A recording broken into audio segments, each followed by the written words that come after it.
Hello दोस्तों, नमस्कार। स्वागत है आप सभी का एजुकेशन मंत्रा में। दोस्तों, स्कूल मर्जर मामले में केंद्रीय शिक्षा मंत्री जी से क्या कुछ वार्ताएं हुई हैं और क्या कुछ ज्ञापन दिया गया है, इसके बारे में हम इसी वीडियो में चर्चा करेंगे। और दोस्तों, देखा जाए तो एलटी ग्रेड शिक्षक भर्ती में विषयवार जो पदों का आंकड़ा है वो जारी हुआ है, इस पर भी हम विस्तृत चर्चा करने वाले हैं। प्राथमिक शिक्षक भर्ती पर फैसला हुआ है, शिक्षा सेवाचयन आयोग बैठक खत्म हुई है, उस पर क्या कुछ चीजें निकल के आई हैं, इन सारे अपडेट्स पर हम चर्चा करने वाले हैं। वीडियो में आगे बढ़े इसके पहले एक छोटी सी इन्फॉर्मेशन। आज हम बात करने वाले हैं एलटी ग्रेड एग्जाम 2025 की बेस्ट बुक के बारे में, जो चच्चू पब्लिकेशन की है। अगर इस पुस्तक की खास बात करें तो इसमें सामान्य अध्ययन के 1800 से अधिक बहुविकल्पीय प्रश्न व्याख्या सहित प्रोवाइड किए गए हैं। दोस्तों, ये पुस्तक आपको ऑनलाइन और ऑफलाइन दोनों मोड में अवेलेबल कराई गई है। ऑनलाइन के लिए लिंक डिस्क्रिप्शन बॉक्स में है और ऑफलाइन के लिए किसी भी नज़दीकी बुक स्टॉल पर कांटेक्ट कर सकते हैं। दोस्तों, इसमें बहुत सारे फैक्चुअल पॉइंट्स भी आपके दिए गए हैं। हिस्ट्री हुआ, ज्योग्राफी हुआ, पॉलिटिकल साइंस हुआ, हर एक सेक्टर जो भी सामान्य अध्ययन के अंतर्गत आता है उसको इसमें कवर किया गया है। तो दोस्तों, देर किस बात की है, चच्चू पब्लिकेशन की इस बेस्ट बुक के साथ प्रिपरेशन करें और सफलता पाएं। स्कूल मर्जर मामला चल रहा है और माननीय सुप्रीम कोर्ट से मामला रिवर्ट हुआ है। Division bench of supreme court, Allahabad high court, ये शिफ्ट हुआ मामला और वहाँ पे सुनवाई भी हुई है। और डिवीजन बेंच ने बहरहाल सीतापुर की याचिका पर जो है स्टे दिया है और स्पेशली जो है सीतापुर में ही ये आदेश जो है लागू होगा और वहाँ पर जो मर्जर है वो रोक दिया गया है। स्टेटस को की सिचुएशन लाई गई है। लेकिन अभी तक जब से आदेश आया है कहीं भी किसी भी जनपद से ऐसी इंफॉर्मेशन नहीं है जहां की मर्जर को आगे बढ़ाया गया हो। तो एक तरीके से ये इनडायरेक्टली पूरे स्टेट पर ही स्टेटस को जैसी सिचुएशन है। इसको कई बार कई वीडियो में हमने स्पष्ट भी किया है। जिस दिन ऑर्डर आया था उस दिन भी हमने अपने लीगल जो भी नॉलेज हैं, जो हमारे जो है लीगल एक्सपर्ट्स हैं, उनसे राय लेने के बाद ही आपको वीडियो बनाई गई थी, आपको इन्फॉर्मेशन प्रोवाइड की गई थी उसके आधार पर। और हमेशा से इस चैनल की अगर देखा जाए तो खूबी रही है कि लीगल मामलों में ये बहुत ही बेहतरीन जानकारी आपको प्रोवाइड करता है, चाहे वो 68,500 शिक्षक भर्ती का रहा हो, 69,000 शिक्षक भर्ती का रहा हो, या फिर उसमें आरक्षण का मैटर रहा हो, 12,460 शिक्षक भर्ती रही हो, और जब अब चाहे ये मर्जर का मामला रहा हो, और चाहे ये आपका यूपी टेट और बीएड वर्सेस डीएलएड का मामला हो। सभी मामलात में आपको रियल ऑथेंटिक और लीगल इन्फॉर्मेशन इस चैनल के माध्यम से दी गई है। तो दोस्तों, जहां तक देखा जाए तो अब ये मामला जो है में भी सरकार ले जाए सुप्रीम कोर्ट। हालांकि वहां पर कैविएट डाल दी गई है, अगर कोई भी अगर सरकार की तरफ से प्रयास किया जाता है इस जो स्टेटस को वैकेट कराने के लिए, तो इस पर जो है ज़रूर इन्फॉर्मेशन मिल जाएगी और इस चैनल के माध्यम से भी हम आपको इन्फॉर्मेशन प्रोवाइड करेंगे। और बाकी आप लोग दोस्तों समझ ही रहे हैं, सुबह के वीडियो में आपको बताया है कि जो समायोजन का मामला है, 150 प्लस छात्र संख्या जहाँ पर नहीं है वहाँ के हेड टीचर्स को स्वेच्छा से समायोजन के लिए विकल्प दिया गया था, तो उन्होंने समायोजन किया है, अपना सरप्लस समायोजन जिसको आप बोलें, तो उस पर भी स्टे आ चुका है।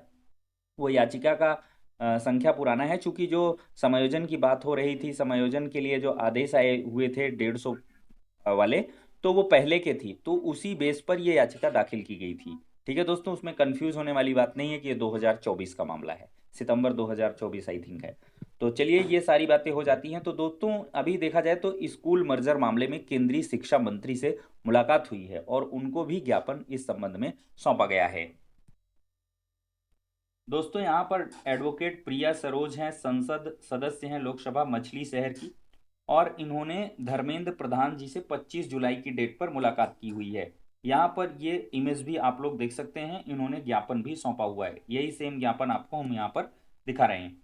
तो दोस्तों, यहाँ पर इस ज्ञापन में दिया गया है, कल की डेट में दोस्तों ये मुलाकात हुई है और इसमें यह कहा गया है कि उत्तर प्रदेश के विद्यालयों के एकीकरण यानी कि स्कूल मर्जर की नीति की समीक्षा और शिक्षा के अधिकार अधिनियम के अनुरूप निरस्त करने हेतु अनुरोध। तो इसमें अवगत अवगत कराया गया है कि आरटी की मूल भावना के प्रतिकूल ये मर्जर प्रतीत हो रहा है। जैसा कि विदित है, केंद्र सरकार द्वारा लागू शिक्षा का अधिकार अधिनियम के अंतर्गत यह प्रावधान है कि 6 से 14 आयु वर्ग के प्रत्येक बच्चे को उसके निवास स्थान से समीपतम दूरी यानी कि 1 किलोमीटर के भीतर तक आरटीई के तहत निःशुल्क और अनिवार्य शिक्षा प्रोवाइड की जाए। यदि 1 किलोमीटर की परिधि में कोई विद्यालय उपलब्ध नहीं है तो सरकार का उत्तरदायित्व है कि समूहवर्ती विद्यालय में बच्चे का प्रवेश सुनिश्चित कराएं, परंतु उत्तर प्रदेश सरकार द्वारा 50 या उससे कम नामांकित छात्र संख्या वाले विद्यालयों को मर्ज करने की वर्तमान नीति इस अधिनियम की भावना को आघात पहुंचा रही है। इसके चलते हुए विद्यालय जो बच्चों के घर के समीप थे अब बंद या एकीकृत कर दिए गए हैं, जिससे बच्चों को काफी दूर विद्यालयों में जाना पड़ रहा है। परिणाम स्वरूप अनेक बच्चों ने विद्यालय जाने तक बाधित हो रही है, जिससे वे ड्रॉप आउट दर में वृद्धि देखी जा रही है। यह स्थिति अत्यंत गंभीर और चिंताजनक है। यहाँ जहां तक उत्तर प्रदेश में 2.5 लाख शिक्षक और स्कूल स्टाफ की नौकरी को भी खतरा है। आपसे अनुरोध है कि उत्तर प्रदेश सरकार से इस विषय में तत्काल रिपोर्ट तलब करते हुए वर्तमान स्कूल नीति की समीक्षा कराएं और शिक्षा के अधिकार अधिनियम की भावना के अनुरूप इस नीति को रद्द करने की कृपा करें। तो यहाँ पर इन्होंने मुलाकात की है और ज्ञापन भी सौंपा है। अब देखते हैं केंद्रीय शिक्षा मंत्री जी इस पर क्या कुछ एक्शन लेते हुए हैं। तो धर्मेंद्र प्रधान जी से ये नई दिल्ली भारत सरकार में मुलाकात हुई है। बाकी दोस्तों, पूर्व मुख्यमंत्री उत्तर प्रदेश के अखिलेश यादव ने कहा है कि प्राइमरी शिक्षा को भाजपा कर रही बर्बाद। सपा अध्यक्ष अखिलेश यादव ने कहा है कि भाजपा बुनियादी और प्राइमरी शिक्षा को बर्बाद कर रही है, गरीबों को शिक्षा से दूर कर षड्यंत्र कर रही है और भाजपा सरकार स्कूलों को बंद कर संविधान को कमजोर कर रही है। अखिलेश ने जारी बयान में कहा है कि संविधान के तहत ही शिक्षा का अधिकार का कानून है। भाजपा स्कूलों को बंद कर संविधान और कानून से मिले शिक्षा के अधिकार को छीन रही है। जब स्कूल व शैक्षिक संस्थान बंद हो जाएंगे तो गरीब और पीड़ित परिवार के बच्चे कहाँ पढ़ने जाएंगे। तो इसी को मामले को ध्यान में रखते हुए आज इन्होंने सोशल मीडिया प्लेटफॉर्म अपने फेसबुक अकाउंट से कई सारे वीडियो पोस्ट किए हैं और इमेजेस दिखाई हैं, जिसमें पीडीए पाठशाला जगह जगह पर खोल दी गई हैं। जहाँ पर भी विद्यालय मर्ज हुए हैं तो उन विद्यालयों के आसपास पीडीए पाठशालाएं खोली गई हैं, जहाँ पर जो नवयुवक हैं वो शिक्षा देते हुए दिखाई पड़ रहे हैं। तो इस प्रकार की चीजें हुई हैं। दोस्तों, प्राइमरी में भर्ती का देख लीजिए यहाँ पर मामला क्या हुआ है कि ऑनलाइन बैठक से जुड़े बेसिक शिक्षा विभाग के अधिकारियों ने साफ किया है कि परिषदीय प्राथमिक और उच्च प्राथमिक विद्यालयों में छात्र शिक्षक अनुपात यानी कि पीटीआर मानक के अनुरूप है, इसलिए अभी अधियाचन भेजने की कोई योजना नहीं है। और साथ ही बेसिक शिक्षा विभाग के अधिकारियों ने बताया है कि सहायता प्राप्त प्राथमिक और जूनियर हाई स्कूलों में रिक्त पदों के सापेक्ष आरक्षण संबंधी बिंदुओं के निराकरण की प्रक्रिया गतिमान है। इसका निराकरण कराकर जल्द ही ई अधियाचन का प्रारूप निर्माण करके अधियाचन प्रारूप का निर्माण कर लिया जाएगा। तो आप लोगों को कन्फ्यूजन दूर होना चाहिए कि प्राइमरी के लिए ये बात नहीं है। प्राइमरी में कोई भी आपको वैकेंसी देखने के लिए निकट भविष्य में नहीं मिलेगी। शिक्षा मंत्री जी के बाद अब अधिकारियों ने भी स्पष्ट कर दिया है कि जो पीटीआर है, प्यूपिल टीचर रेशियो है, पूरी तरीके से मेंटेन है प्राइमरी में भी अपर प्राइमरी में भी, और टीचर्स की कोई आवश्यकता नहीं है। और उन्होंने साफ तौर पर इस मीटिंग में ऑनलाइन बैठक में यह कहा है कि जो शासकीय सहायता प्राप्त प्राथमिक और जूनियर विद्यालय जिससे एडेड जूनियर शिक्षक भर्ती आई थी तो उसमें खाली पद हैं और उसके लिए ई अधियाचन का जो प्रारूप है वो तैयार कर लिया जाएगा और उसके अनुरूप अधियाचन को भेजा जाएगा। तो आप लोग समझ लें कि निकट भविष्य में अभी प्राइमरी की वैकेंसी नहीं आ रही है।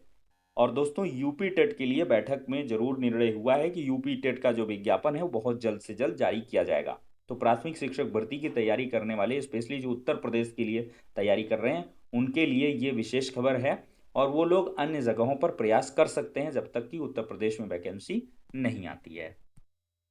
बाकी दोस्तों, 7,466 पदों के लिए 28 जुलाई से एलटी ग्रेड शिक्षक भर्ती के आवेदन हो रहे हैं और विषयवार रिक्त पदों का ब्यौरा आ चुका है।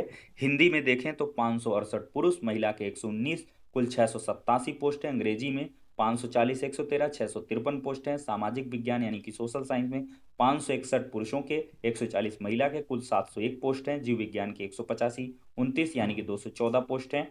विज्ञान के 764 और 573 बहुत ज़्यादा पोस्ट हैं, 1337 पोस्ट खाली हैं। गणित में 556 537 यानी कि 1093 पोस्ट खाली हैं।